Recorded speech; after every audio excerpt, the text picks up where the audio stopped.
Hi, if you're wondering what next to do, or if you just want to start something new, then this is the right place for you. This is Ryan Vaz with PB and Bharat on this podcast called Inspire.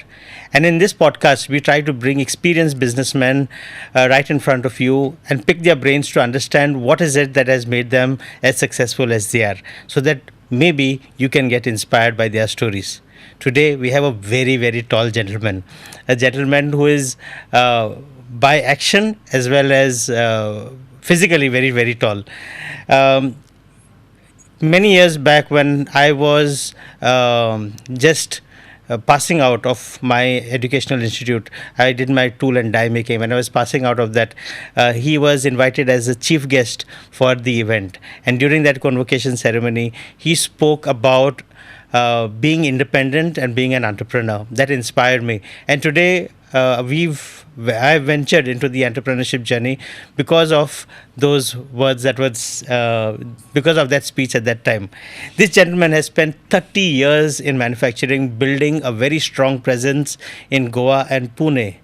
Today, 80% of the business that he does is custom molded parts for global OEMs. He's supplying to companies like John Deere, Volvo, Atlas Copco, and Putzmeister. He's built an organization with zero labor disruptions, consistent quality delivery.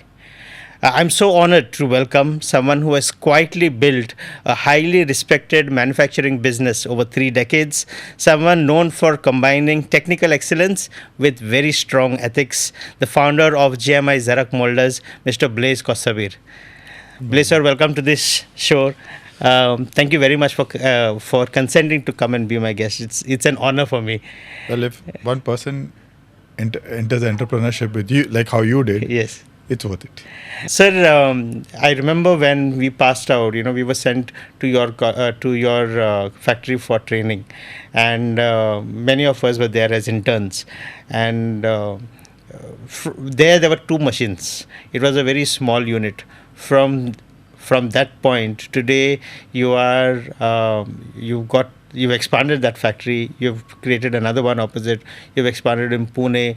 At that time, you were doing only Shakti tanks. Now you're doing so much more. How has that journey been? So one of the first things I would like to say is that I didn't start Shakti and then think about what to do. Okay. It was like 99-1 when I was doing my thesis in AIM. I studied plastic as a competition material to the company, to tin, because the company that sponsored me was into tin containers. Okay.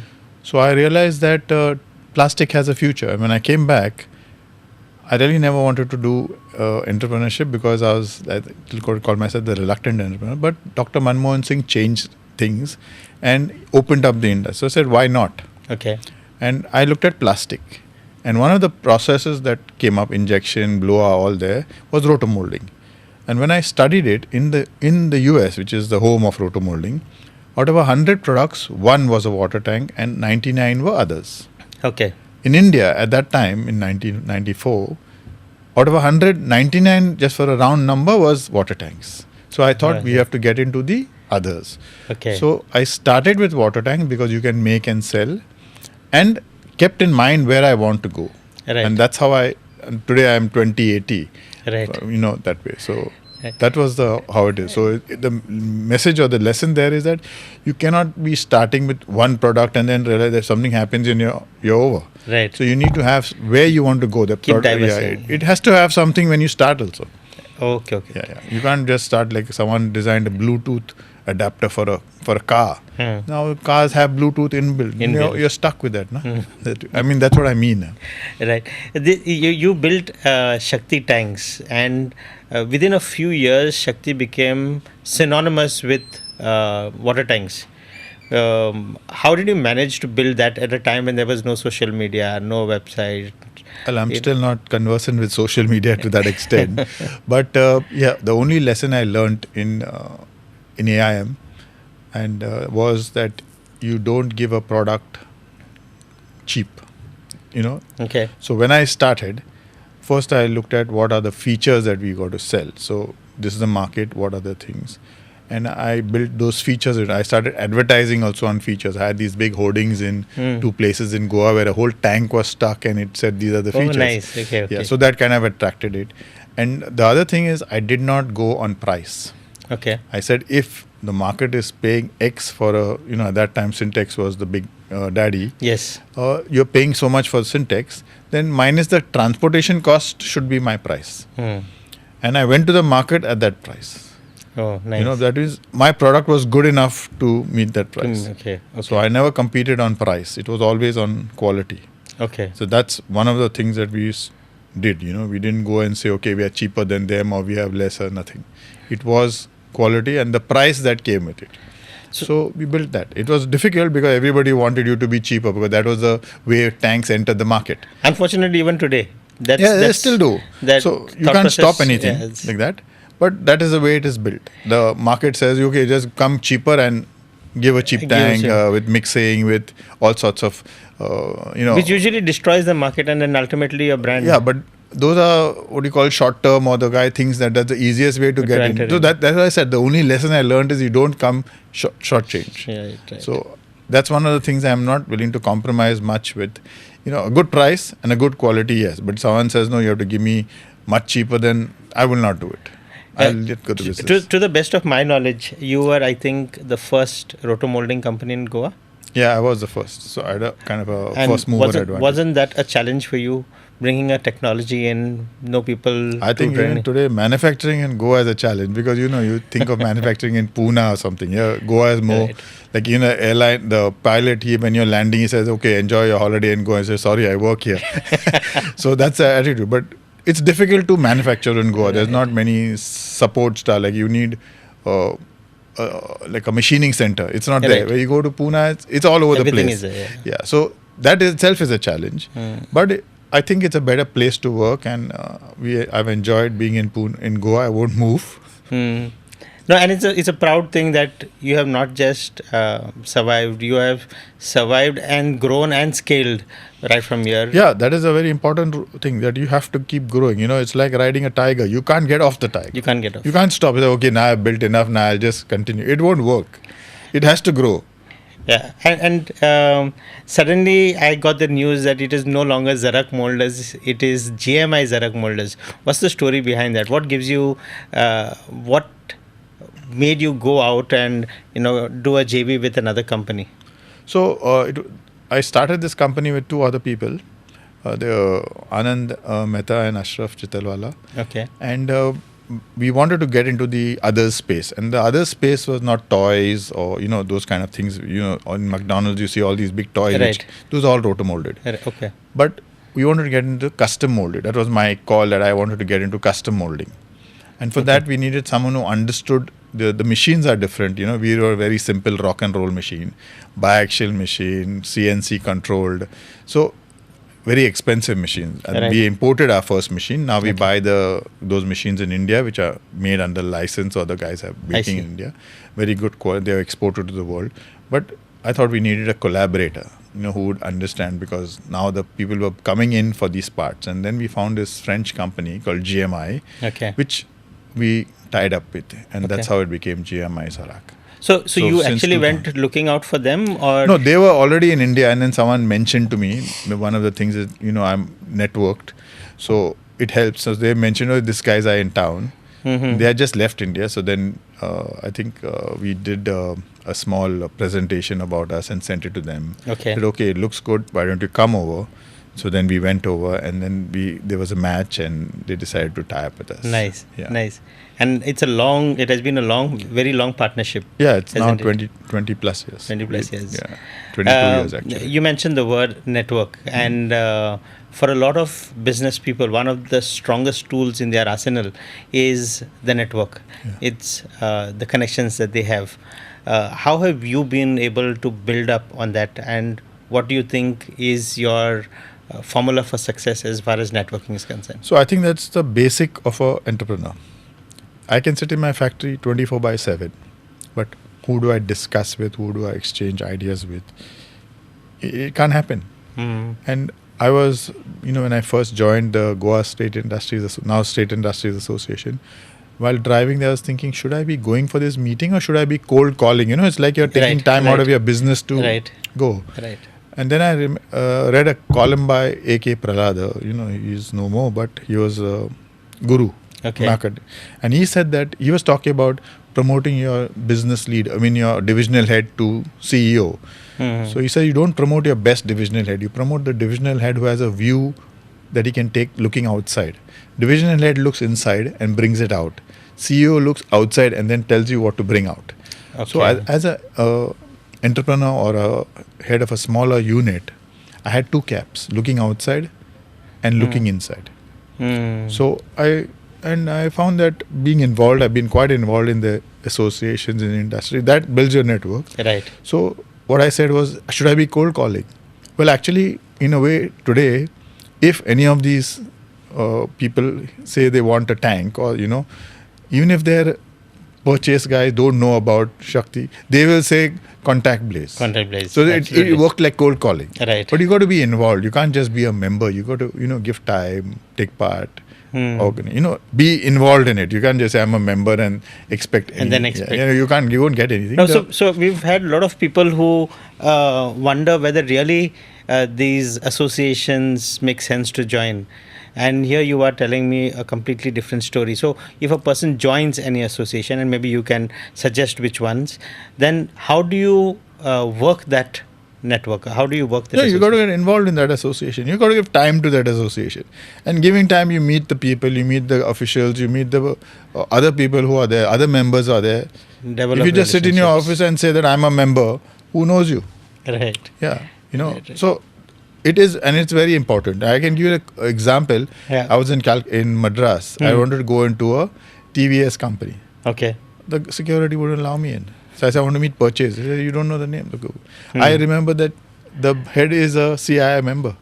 I called Goa office. Goa office called Bombay office. They know me because I was the chairman of the SME subcommittee. Right. They said, oh yeah, okay. They called the southern headquarters. In 15 minutes, I was back at the gate with the name. Now, they open the door, but staying there or something is up to you. It's up to us. But, you get that thing. So that's network. You've been working now with some big brands, Volvo, John Deere, and for quite a while again with them. I've also seen you, closely when you were experimenting, reworking the molds, doing something or the other. And how has been your interaction with these foreign clients? What do they expect from an Indian company? How difficult is it for an Indian company to approach them and get orders? It's an aspiration for a lot of people, but in the back of everybody's mind is, am I good enough?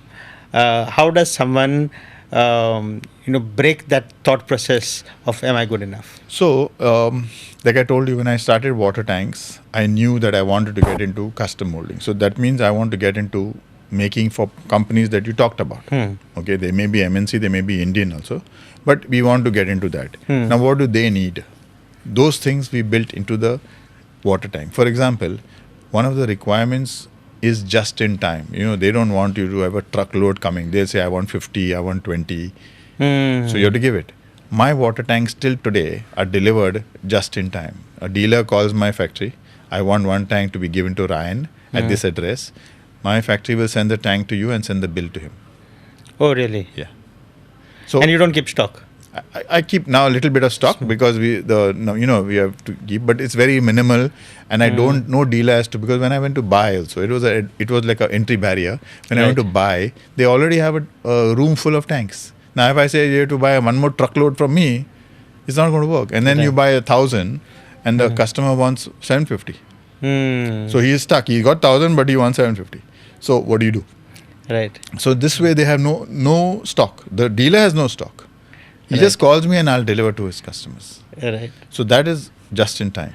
Right. And then there was, we put in ISO, the system. Why? The water tank customer doesn't know.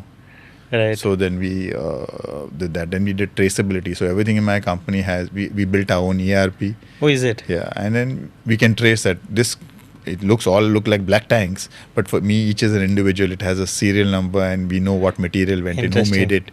Interesting. From our system. So traceability. So another key requirement for these people. So when they come, They're not looking at a water tank guy. They are looking at a guy who's ready to supply them. Ready to supply. So you have to be, that kind of thing. So, you mentioned CRM and you mentioned that you built your own.